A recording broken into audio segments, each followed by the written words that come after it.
Japanese women over 60 carry something most Western women spend decades searching for: a genuine sense of inner peace.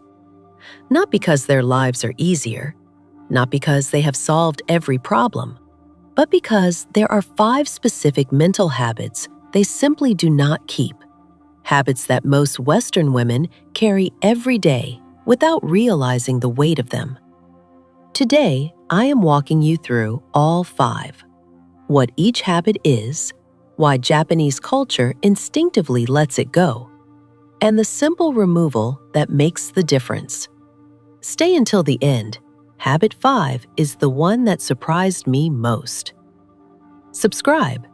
Let us get into it. 1. Replaying painful, difficult, or regretted events from the past over and over again in the mind. Rumination is not thinking about a problem to solve it.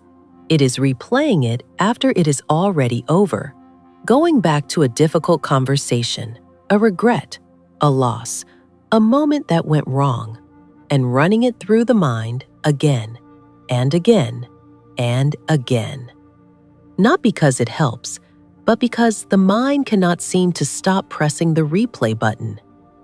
In Japanese culture, there is a concept called Uke-ireru, which means to receive or to accept. It is the practice of acknowledging what has happened, allowing it to be what it was, and then releasing it. Not suppressing it, not pretending it did not happen, simply accepting it as something that belongs to the past and allowing the mind to return to the present moment. Japanese women are not taught to analyze and re-examine every painful experience. They are taught to feel it, accept it, and let it move on. The brain difference is significant. When we ruminate, when we replay a stressful memory, the brain responds almost identically to when the event was actually happening. The same stress chemical is released. The same tension response fires. The brain cannot fully distinguish between a memory and the present moment when we are actively replaying it. Every time we press replay, we are re-experiencing the stress. Every replay costs the nervous system something, and the cumulative cost is exhaustion, anxiety, disturbed sleep, and the opposite of inner peace. A study from the University of Michigan found that adults who ruminated frequently showed significantly higher levels of the brain's stress chemical throughout the day, and significantly worse sleep quality, memory consolidation, and emotional regulation compared to those who practiced acceptance and release. The remove. When you notice the replay button being pressed, and you will notice it because awareness is the first step, simply say to yourself, "That belongs to the past. I am in the present." Then, redirect attention to one physical sensation in the current moment: the feeling of your feet on the floor, the warmth of a cup in your hands, the breath moving in and out. One present moment anchor. The replay stops. The nervous system settles. 2. Holding grudges. A grudge feels like protection, like justice, like refusing to let someone off the hook for what they did. But there is a problem with this feeling. The other person is usually not carrying anything. They have moved on. They may not even remember the event clearly. The person carrying the full weight of the grudge, the tension, the resentment, the replayed anger, is you. Think of it like picking up a heavy stone and carrying it everywhere you go. To the breakfast table, to bed, into every quiet moment. The stone represents what was done to you, and every day you carry it, it costs you energy, peace, and rest. The other person put the stone down long ago. Japanese culture has a concept called Enryo, a form of restraint and consideration that includes releasing expectation of others and not allowing the actions of others to disturb one's own inner state beyond what is necessary. Grudges in Japanese culture are seen not as righteous, but as self-harming. Holding on to them punishes the holder far more than it punishes anyone else. From a brain perspective, holding a grudge produces exactly the same ongoing stress response as an unresolved conflict. The brain keeps the threat active. The nervous system stays on low-level guard. Sleep is disturbed. The calm, restful state where genuine peace lives becomes harder and harder to access. A study from Hope College found that adults who practice letting go of grudges showed measurably lower physiological stress responses, better sleep quality, and significantly higher scores on well-being assessments. The remove. This is not about excusing what happened or reconciling with anyone. It is simply about putting the stone down for your own sake. Say to yourself, I am releasing this, not for them, but for me. The stone is not mine to carry anymore. You do not have to forget. You do not have to reconnect. You simply put the stone down. Your back will thank you. So will your brain. 3. Catastrophic thinking. Catastrophic thinking is the brain trying to protect you. It scans ahead for danger, identifies the worst possible outcome, and prepares you for it. In a genuinely dangerous situation, this is useful.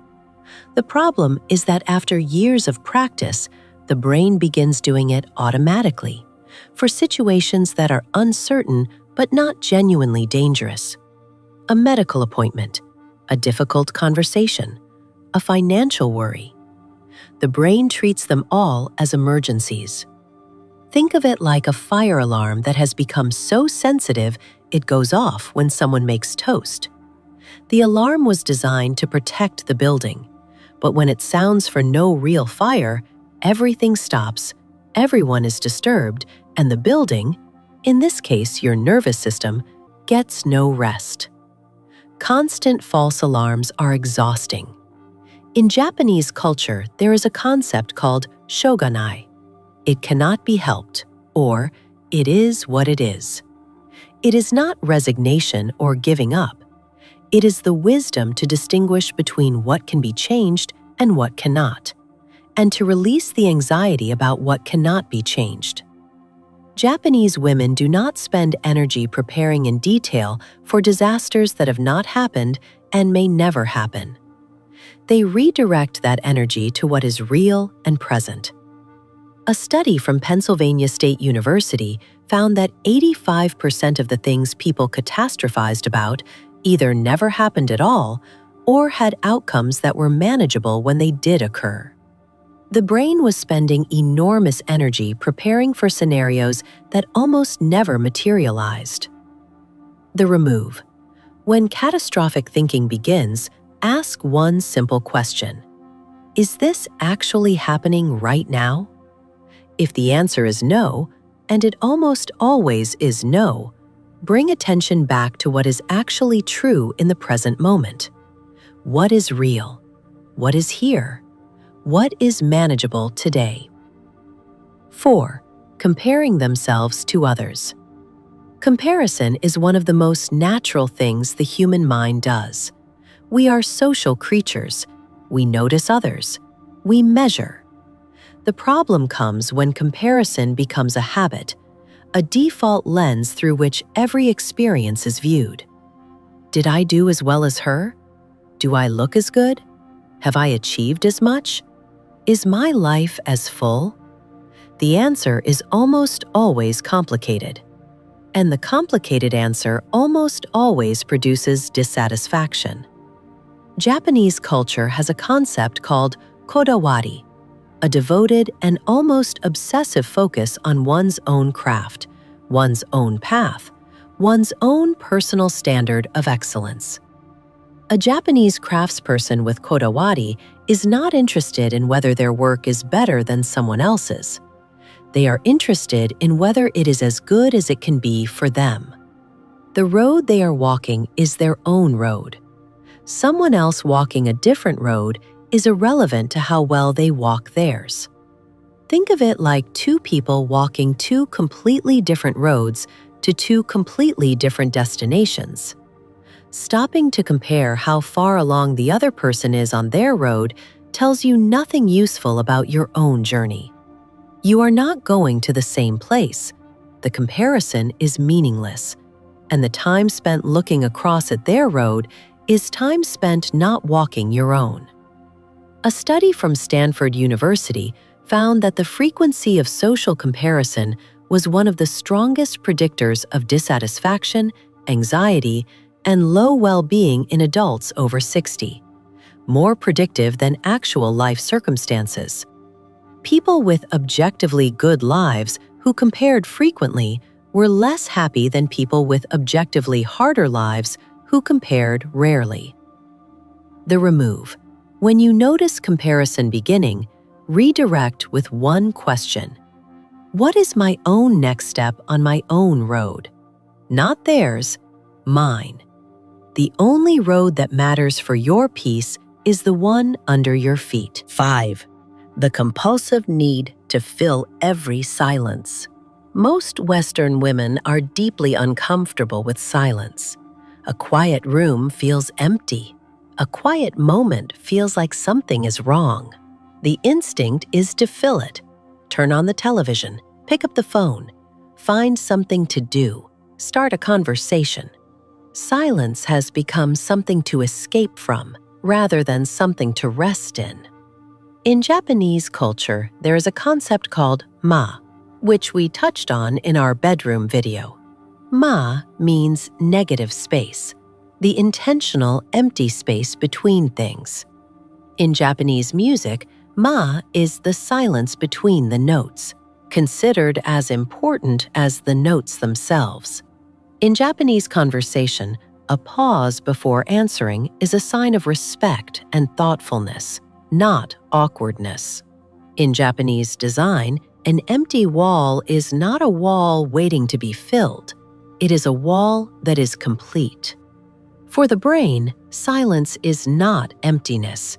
It is the room the brain can finally breathe in.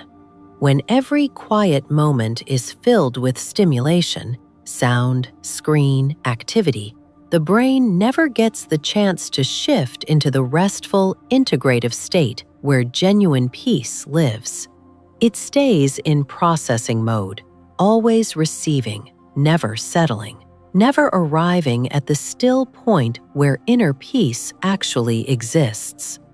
A study from Duke University found that 2 minutes of silence produced more significant physiological relaxation and neurological rest than 2 minutes of explicitly relaxing music. The brain responded to genuine silence, to the absence of stimulation, more deeply than to any positive stimulus. Silence is not nothing. It is the most restoring thing the brain can receive. The remove. Once a day, choose 5 minutes of genuine silence. No phone, no television, no music, no podcast. Sit or walk in actual quiet. At first, it will feel uncomfortable. The mind will want to fill it. Let the discomfort be there, and do not fill the silence anyway. Within a few minutes, the brain will begin to settle. The restful state will arrive. The inner peace that was always there underneath the noise will become briefly, beautifully audible. 5 mental habits, carried by most Western women every day, almost never kept by Japanese women, and each one costing more peace than it is worth. 5 removals. No cost, no equipment, just 5 habits put down, and underneath them, the inner peace that was always there, waiting. Subscribe for new brain health videos. Leave a comment. Which of these 5 do you recognize most in yourself? I will see you at the next video. Stay sharp.